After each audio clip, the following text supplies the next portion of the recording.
You're listening to the home of cool, irreverent, and entertaining talk, right here on LA Talk Radio. You're listening to The Art of Love with your host, Lucia, right here on LA Talk Radio.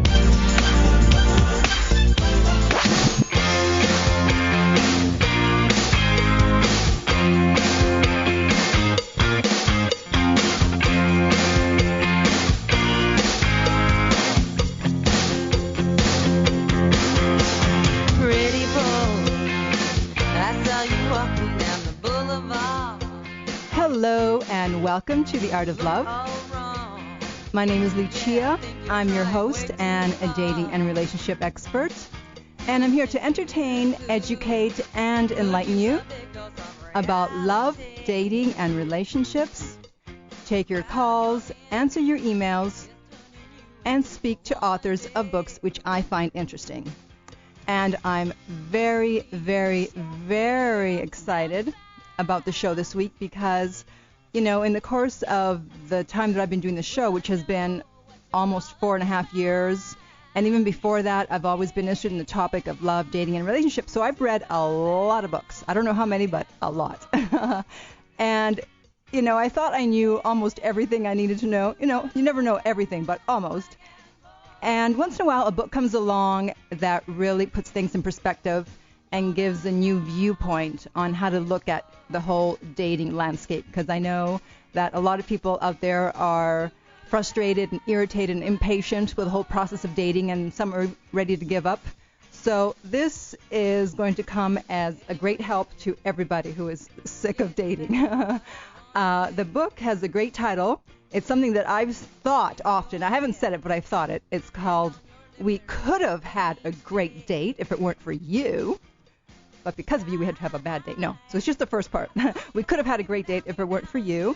The website is therelationshipdoctor.net, and the author is Dr. Bruce Derman. I've had, he's a clinical psychologist. I've had a lot of psychologists and psychiatrists on the show, but I think that he really knows what this is about. And I think I've lost him. Oh no, where'd he go? We'll bring him back.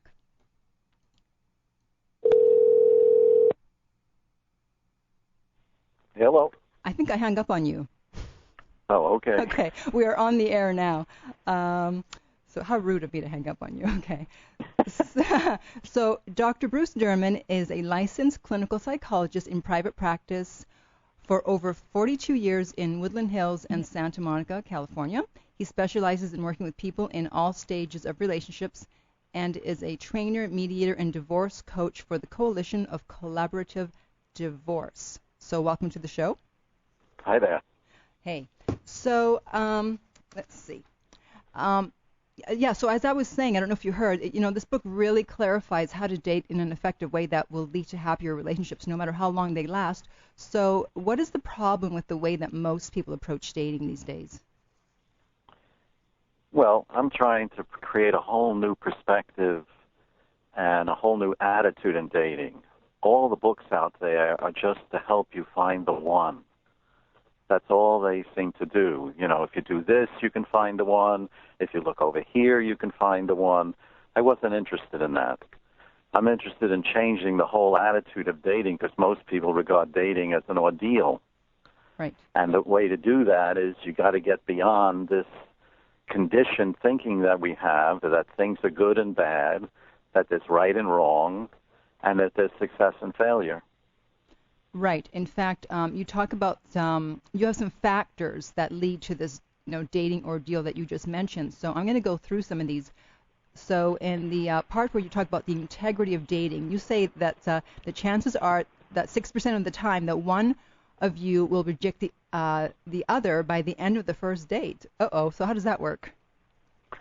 Well, dating is rejection, judgment, and rejection. And most people who consider it an ordeal, they don't accept that. When you go to meet someone, the nature of dating is they're judging you from the moment they see you, the moment you open the door, the moment you call them. The judgments are flying back and forth. They just don't share it with you. And so that's going on all the time. And so to me, the thing is how to get beyond that, and that is to change and develop a whole new attitude of dating. And one factor is to accept that it is about rejection and judgment and stop fighting it. Right. Just know it's going to happen. It probably is going to happen. So don't take it, I guess, personally, because people take it as a personal attack on their self-esteem. Oh, absolutely. And at one point in my book, I even say, what if you went on a date and were open about the rejection up front, saying to the other person, you know we're probably going to reject each other, so why don't you tell me how you're going to reject me, and I'll tell you how I'm going to reject you. Then you can have a real laugh about it instead of treating it as the enemy. Right. Yeah, so being a lot more open. Although I think if you said that, your date might, who knows how he might react. You have to be somewhat graceful about it, but if you say to her, do you realize that we're probably going to reject each other? And if she's an honest person, she'll admit it. Yes, that probably will happen. Right. If she's in total fantasy and thinks just because you go on a date that's you're walking down the altar, then that's a different story. Right. Okay, so then another factor is only valuing a relationship with the one. And as you mentioned, that's something that gets everybody in trouble. Yes, and it's being seduced by that because all of the dating books, as I said, are focused totally on finding the one. And what it hit me is not everybody's ready for the one. So it's a ridiculous thing to just emphasize one kind of dating. I wanted to spread dating so it involves everybody at all stages of life.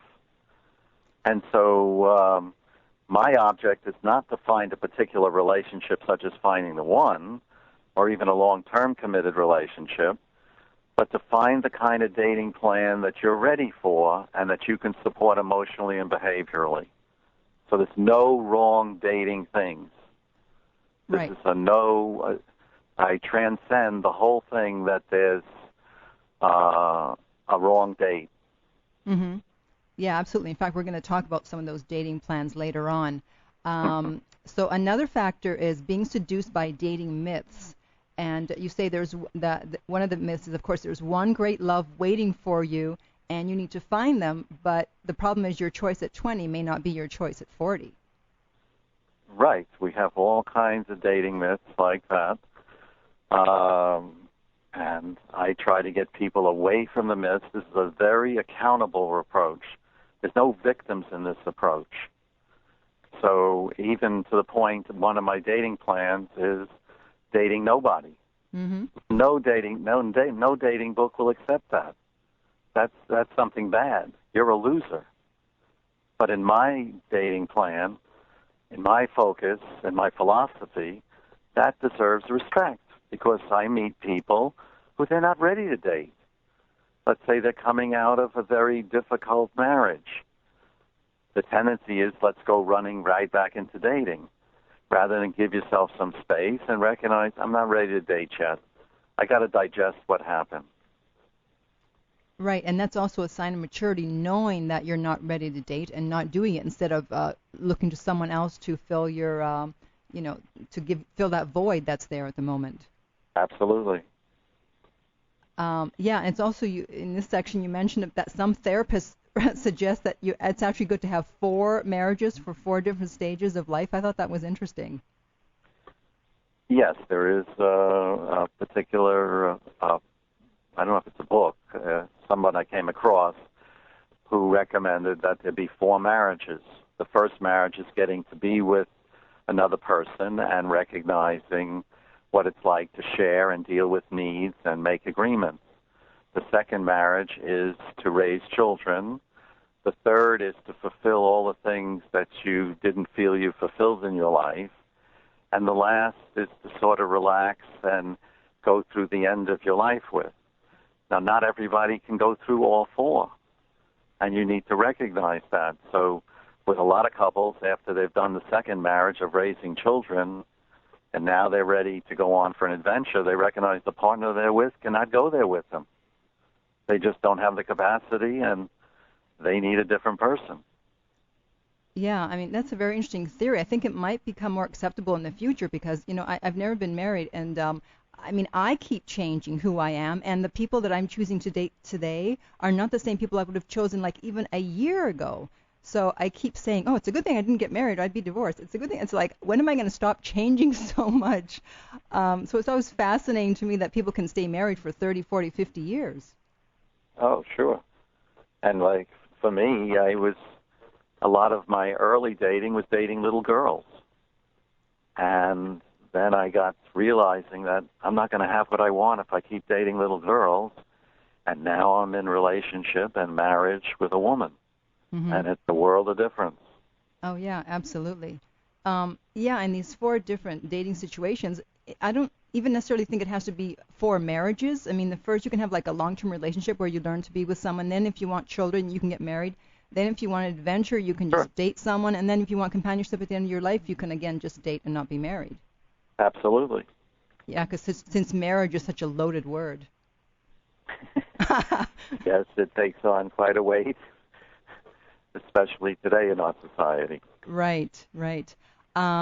Okay, so something that you mentioned, I don't know if it's in the book, but I know it's in the interview I heard earlier that I was telling you about, and you said that only equals can be intimate. So what do you mean by that?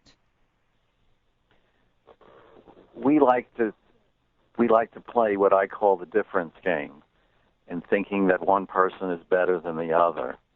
And so you'll find people, I have many clients, they'll swear that they are the essence of intimacy, like they discovered intimacy, and it's just an accident that they ended up with this emotional cripple that they're married to. To me, that's a joke. There's no accountability in that. In my philosophy, you can only be with your match. So whatever level of development you are, I'm not saying equal that you both play tennis necessarily. I'm talking emotional development. So whatever on a 10 scale emotional development that you are, let's say you're a 5. Well, in my book, you can only be with a 5 because the idea that you're a 5 and you could be with a 10 is ridiculous. What in the world, if someone was at that level of emotional development, a 10, what would they be doing with you? Mm-hmm. It's not charity work. They would have no interest in you. Okay, wow. Wow, I just thought of a question now. So I don't know if you know that I specialize in cougar relationships. Cougar relationships. Yeah, with the older women and the younger men. Okay. And people always say, okay, what do the older women see in the younger men? What do the younger men see in the older women? So then going by that theory, so are you saying that then a woman who prefers much younger men and vice versa, then she's emotionally stunted? I'm not using the word stunted. Okay. That would be a judgmental thing. Okay. I'm saying that whatever her emotional development is, that would fit within that relationship of, let's say, being with an older or a younger person. So that there's older people at different emotional development. So whatever person you choose to do that particular form is going to match you in terms of how comfortable they are with fear, what their love capacity is. You're going to match. It doesn't matter whether you do older or younger. Okay. I'm talking about where your emotional development is. All right, got it. So then that means that the guy, even though he's younger, he might still be at a high emotional development, and then the woman matches him. Yes. Okay, good. I see. Otherwise, we'd all be in trouble. All the cougars would be in trouble. We'd all be emotionally, Okay, that's good to know. So, all right, then you also said something very interesting. You said your lover is not lost. You are, and if I can read something from what you said about that, you said, what if the lover you want is not missing and is just waiting for you to be ready? Yet your energy has much more to do with the kind of person that you are with than. Yet your energy, I forgot how to read, has much more to do with the kind of person you are with than some idea you have about who that person should be. Right. A lot of us do not like to take accountability. So we are part of the seeking school of dating. That's what I call it, where your lover is lost and you got to go find them. I cut through that and I say that your lover is not lost. You are. And you got to develop. If you want a different kind of relationship and you want to meet a certain guy, then you've got to develop yourself so that you send out a particular focused energy that supports that. But the idea that you can be some little girl and that you're going to attract a man and find a man, that doesn't make any sense in my system. So I like the accountability that it's on your thing. Remember, I said there's no victims in this approach. Mm-hmm. The people in the seeking school of dating, they're constantly coming to me as victims. All the men in L.A. are superficial. All the women here are princesses. They make up all these things. All the good ones are taken. I'm sure you've heard this. Mm-hmm. And they use that then they become victims of that particular perspective. And my thing cuts through that. As well as I have several things, I'm sure you saw in the book, that all relationships are successful in my philosophy. I put out a blog recently on Psychology Network, and I'm watching the people struggle with it. They cannot accept my philosophy that all relationships are successful. Mm-hmm. They have to think some relationships are bad and some are good. I don't hold to that. So that, let's say, a 3-month relationship, which is very popular among daters, seeing someone for 3 months, and then most people would regard that as a failure. In my system, it's not a failure. It's a successful 3-month relationship. And I support my people who that fits for to celebrate it and to go into the thing. I do 3-month relationships. We're now 30 days in. You have 60 days left before I kill you. So accept it. That's how it's going to go. Yeah, no, I totally agree with you, because even if it didn't, quote unquote last, whatever that's supposed to mean, I think everyone teaches you something and everyone has a message that you can take away from the relationship. There's that, but I'm saying the relationship is successful in its own right, that there's nothing that's, the only reason that we have an idea that something is not successful is because we compare it to what it isn't. So a 3-month relationship is constantly being compared to a long-term relationship. Right. Well, I feel that's an injustice. A 3-month relationship is a 3-month relationship. A long-term is a long-term. You need to respect each relationship for its own integrity. But our thinking is so strong, our conditioning of this bad and good, right and wrong. One of the more popular things in the dating world is that, why do I keep meeting wrong people? Mm-hmm. But in my system, there is no wrong people. Whoever you meet, that's what you're ready for. But that's a lot more accountability than most people like. Yeah, but if they look at it the other way, and the fact that, hey, since you're accountable, then you hold all the power, therefore you can change it when you want to. That's the idea. Right, because otherwise if it's someone else's fault out there, then you're just floating around here hoping not to get caught up with the wrong person. Mm-hmm. Another one part of my philosophy that I've seen not written anywhere, and very few people agree with me, that there are no bad dates. Because that's a very popular thing. Mm-hmm. Oh, another bad date. And I take it there's no bad dates, it's just experiences. Right. And so whoever you meet, whatever their behavior they're doing, if you can just appreciate what they do, then I show in my book ways that you can enjoy that particular experience. I think one of the examples was a woman goes out on a date, and this guy's bragging about all the women in town that he has slept with. Now, usually that's automatically considered a bad date. But in my world, I teach my people, how to approach that. So we can approach it by questions like, have you really told me all the women that you've slept with? And which has been the most impressive sexual experience you've had? Well, the guy isn't ready for those kind of questions. He'll stop his behavior very quickly if you do that. That sounds like something I would do, actually, because, when I've been on a date and I know, okay, I don't want to see this person again, then because of what I do, I just decide to turn it into research. And I start asking questions like that. That's great. Why lose out on a source of information?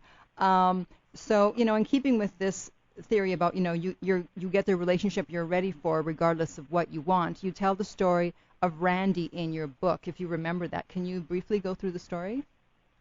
Not sure. You forgot. He was dating like 5 or 6 women, and but he wasn't really happy with any of them. So then you told him, it's like, you need to change. You said she's out there, but she's not going to come in until you're ready. And so he changed. So what did he do to change his behavior? And then he said that within the month he met her in the garage of his building. Yes, I try to get whatever they say they're doing. I coach all my people that there's rules to each kind of dating. So if you want a committed, intimate relationship, you have to be willing to follow the rules that go with that. So I instructed him to follow and be true to what that's going to ask for. And if they sort of play around with it, like I had one woman who said, I want a committed, intimate relationship. I say, fine. I said, how do you feel about sadness? She says, I don't like sadness. I told her to forget it. She doesn't meet the rules. Wow. I don't make the rules up. Each dating plan makes the rules up. So if you want a relationship where, what was I going to say, where you want a lot of excitement, but you want safety, date married men. Oh. You can have total safety. Of course, the relationship's going nowhere. Right. It's just going to stay. It has built-in boundaries. And you can be turned on and feel you have the greatest love in the world. Uh-oh. And moan and groan about it and all kinds of stuff and tell all your friends, if only he would leave his wife, right, we could have the relationship of dreams.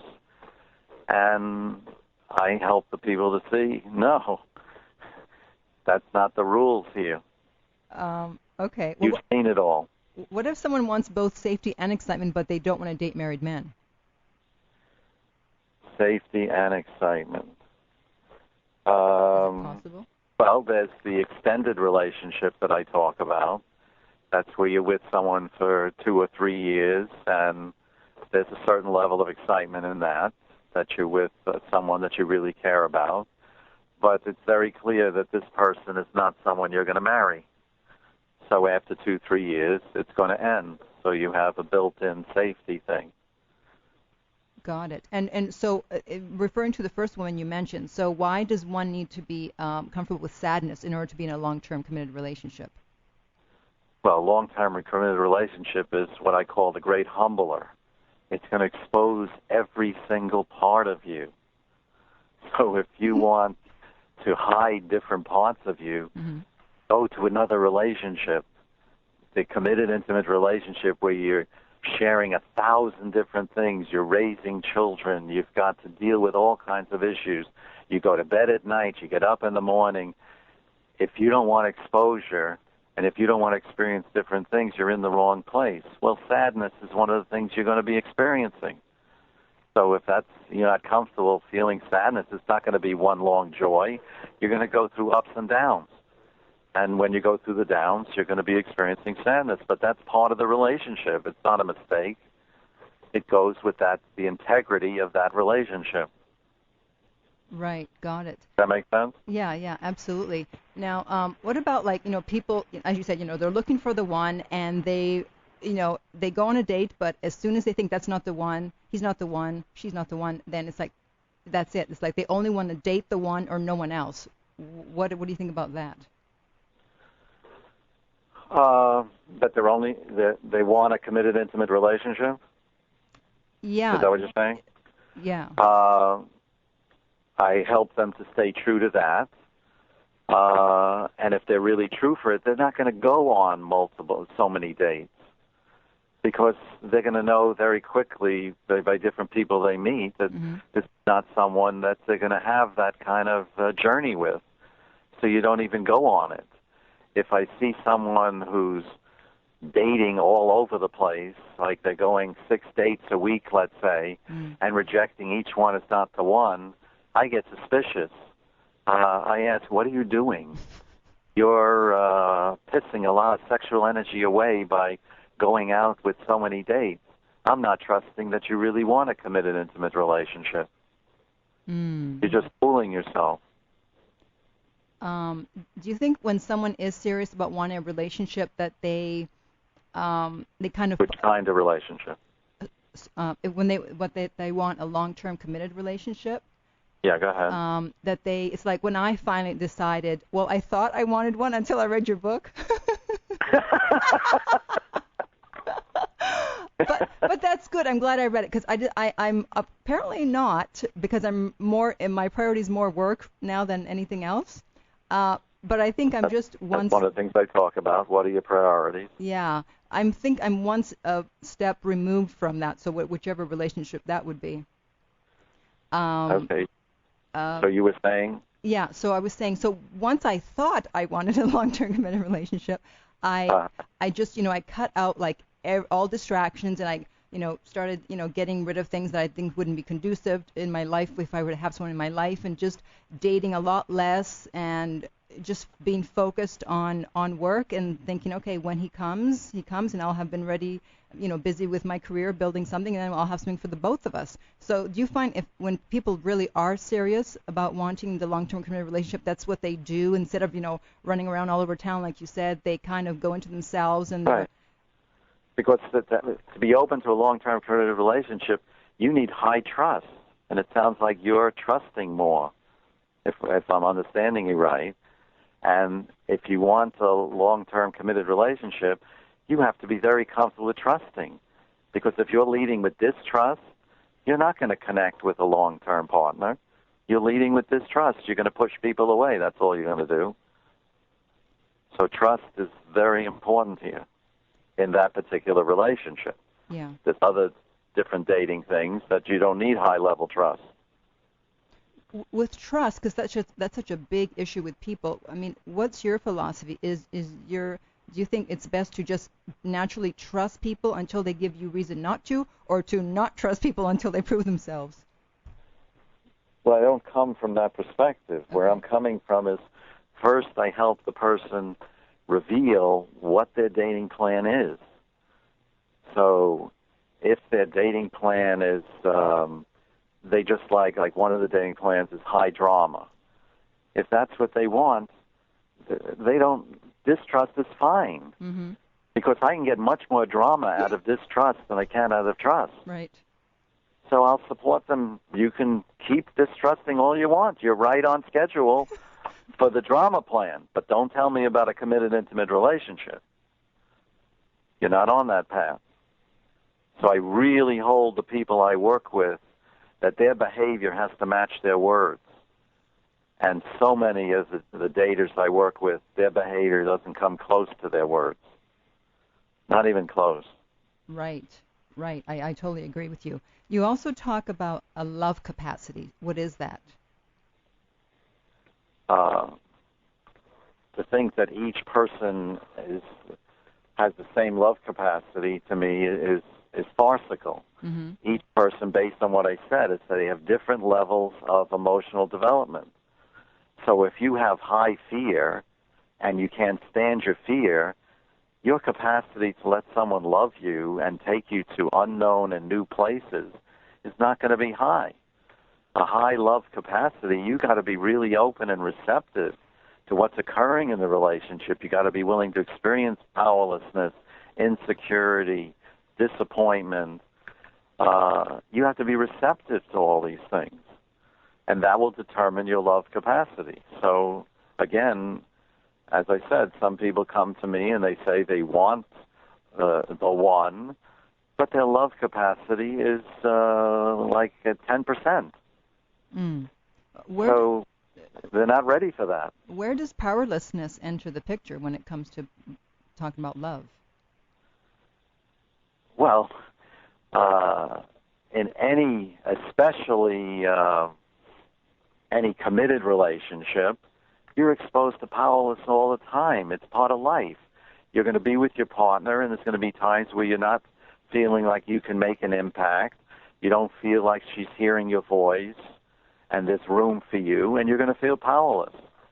Now, to some people, a little boy, if that happens and he experiences powerlessness, he'll freak out, and he'll just come down on the woman and bombard her and criticize her and try to dominate her so he doesn't have to feel his own powerlessness.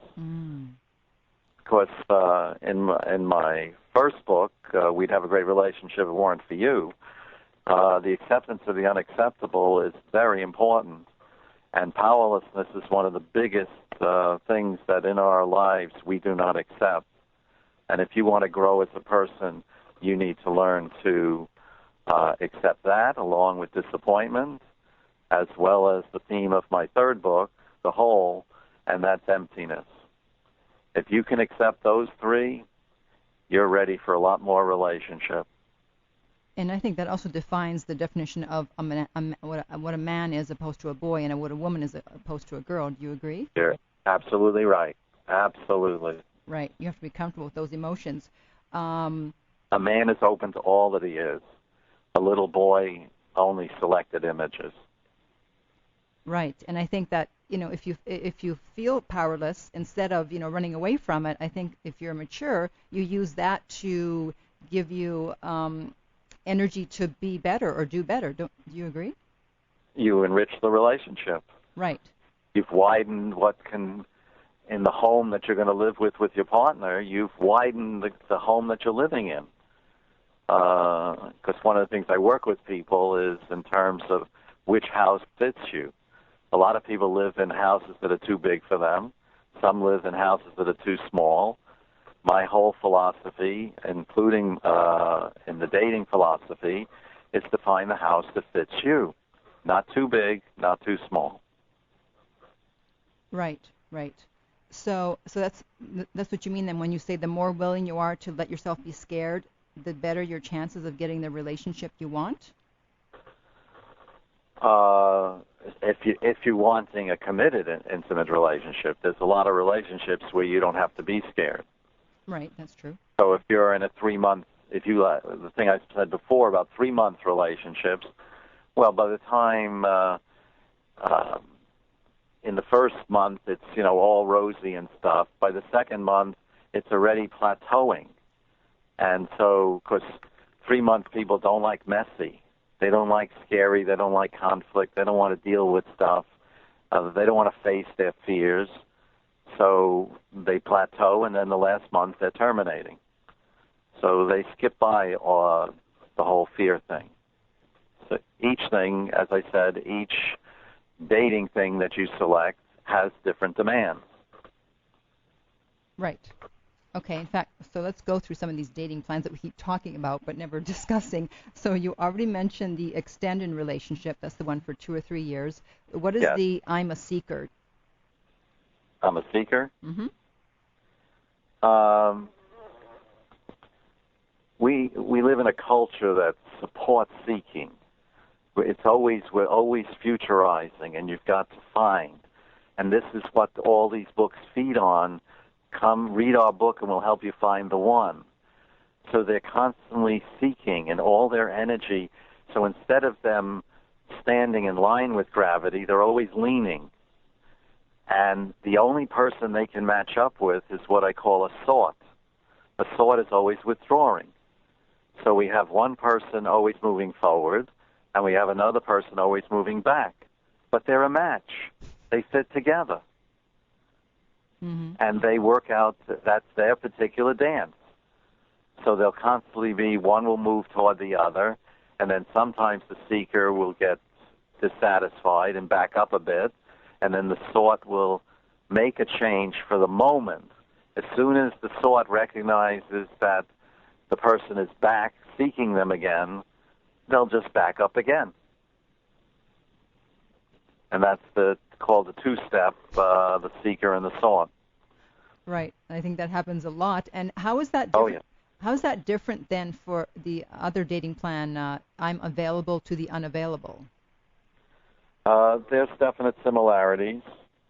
In the unavailable one, I made that a separate category where they select someone, you fall in love with someone who's out of town and has no interest in really forming a relationship, and you make a big deal out of that relationship. A lot of my dating people get ahead of themselves, way ahead of themselves. So they'll come to me after you've had 2 dates and they're talking about being exclusive. So what are you doing? You barely know his name, and you're going to be exclusive with him? Right. You don't know anything about him. Well, he told me he has da-na-na-na. That's nothing. You know what he's afraid of? Oh, I don't know anything about that. That's a great question to ask on a date. I think I'm going to be asking that next time. Mm-hmm. What scares you? Okay. So then how does, there's 15 dating plans. We're not going to discuss all of them, obviously. So how does someone figure out which plan is right for them? Okay.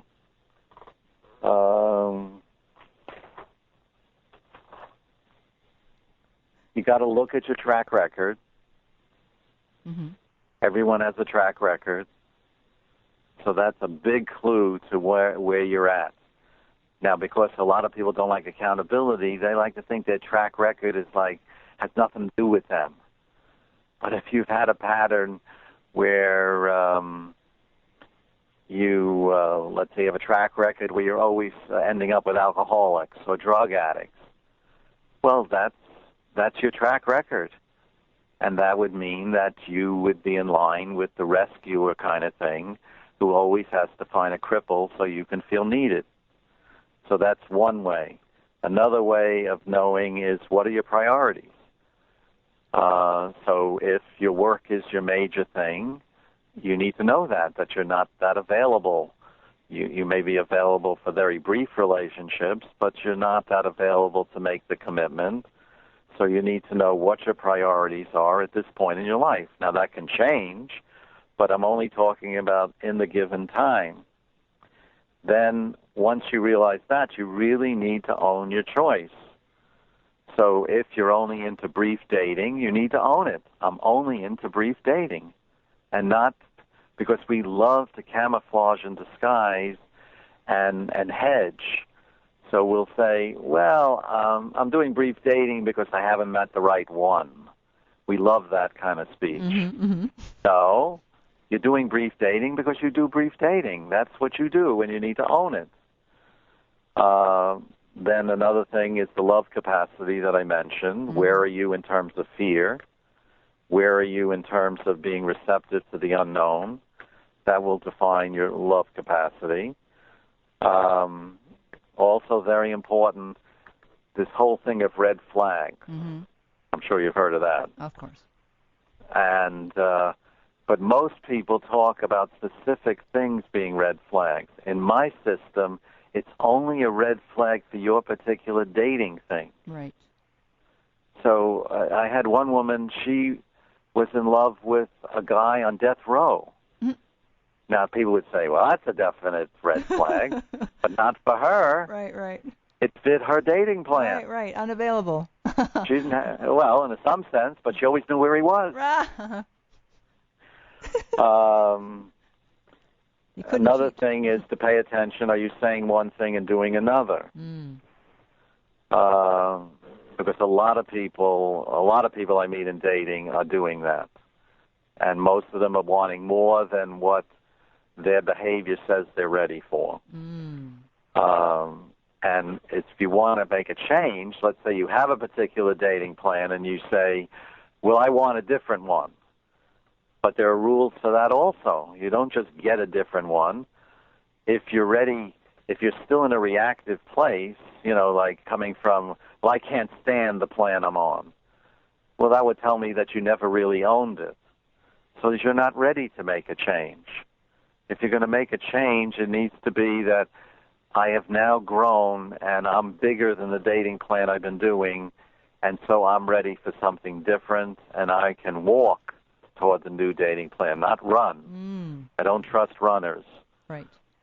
If you're ready to walk there, then I'll trust that maybe you're ready for a change. And sometimes with my clients, I'll say, okay, so you're saying this, so I'll support you in this, but I'm telling you, the moment I see you violate what the plan is asking for, I'm going to be suspicious of you. I'm going to stick you back in the other dating plan. I'm just going to recognize you're still back there. Right. Okay, so we have just 10 minutes left. So let's talk about sex, everyone's favorite topic, usually.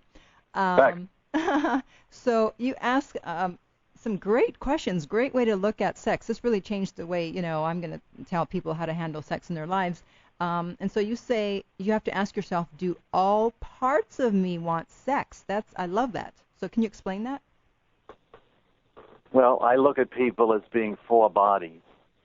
You have a mental body, those are your thoughts, an emotional body, that's your feelings, your physical body, that's your energy, and your spiritual body, which has to do with your higher purpose.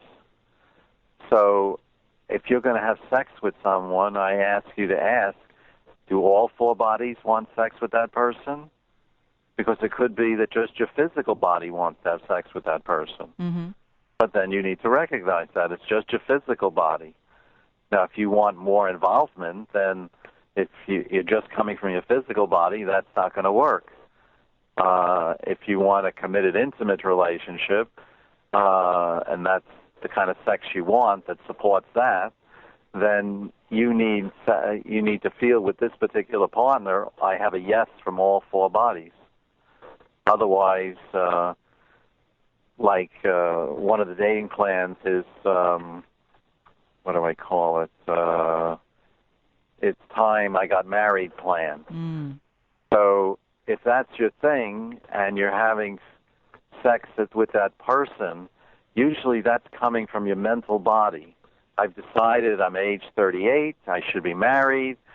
This guy, I don't feel emotionally strong about him, but he's dependable. He seems reliable. I think he'd be good to raise my children. I will go ahead and have sex with him and be involved with him. After a period of time, the emotional body, which wasn't part of the decision in the first place, is screaming and yelling. Mm-hmm. I am so bored in this relationship, I can't believe it. Sex with him, I can't even stand him near me. I don't even want him to touch me.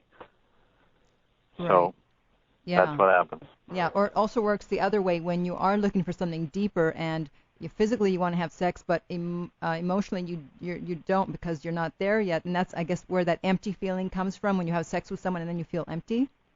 Sure. Yeah. Absolutely. Okay.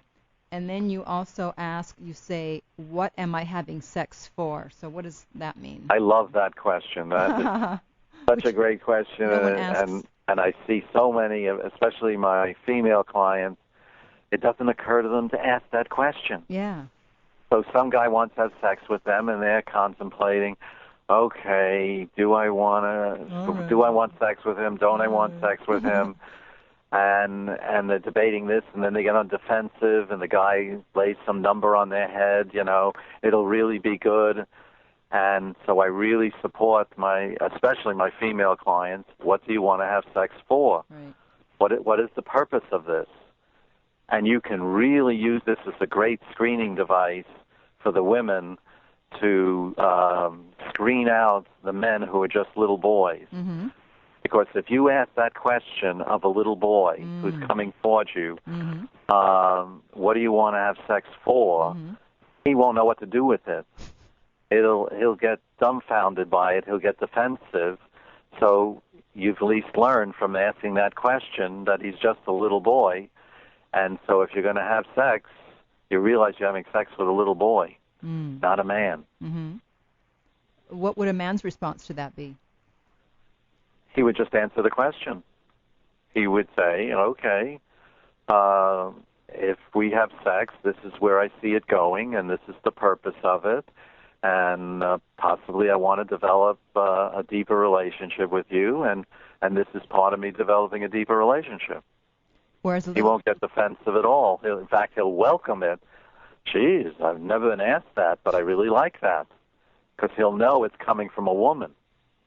Right. As opposed to a little boy, what kind of things might he say? Something like, well, because I'm excited, because you turned me on?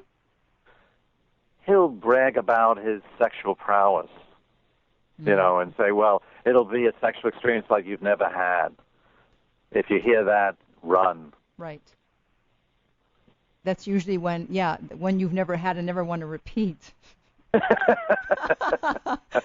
It's the ones that talk about it that aren't about it. Right.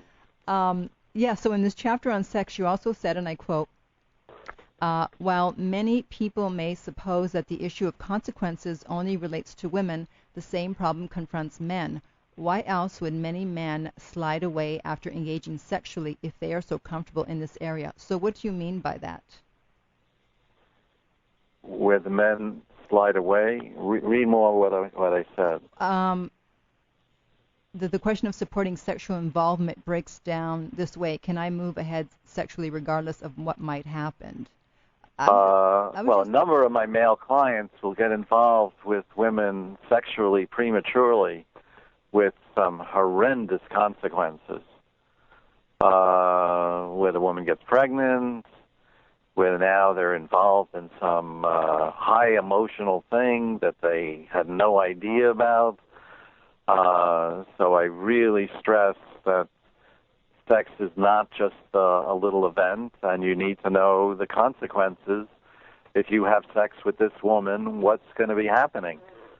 And you need to ask the questions, not just lead with your penis. Right.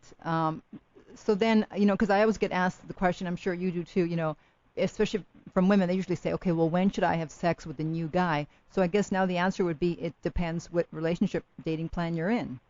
What dating plan you're in and what you're ready for. What are you ready? Are you ready?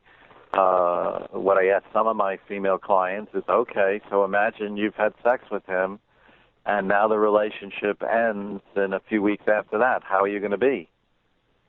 And with a lot of them, well, I don't know then. Well, then you're not ready. Or I'll invite them to ask the man questions about his desire to have sex with him. And sometimes they'll say to me, I don't know if I can ask those questions.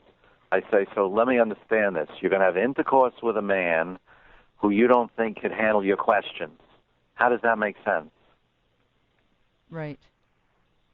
Yeah, I mean, you can't be intimate if you can't ask anything and everything. That's right. In my book. Well, in my book, too. The book I don't have. Okay, Cougar. Okay, wonderful. Well, this has been very enlightening and eye-opening. I think it's a great book. We could have had a great date if it weren't for you. A guide to authentic dating. If people, if they look in the dating plans, they're really, I think, going to change the way they date, and hopefully things will be a lot easier. They can look up my book on my website, therelationshipdoctor.net. Right. And what do you offer on there besides, obviously, your books?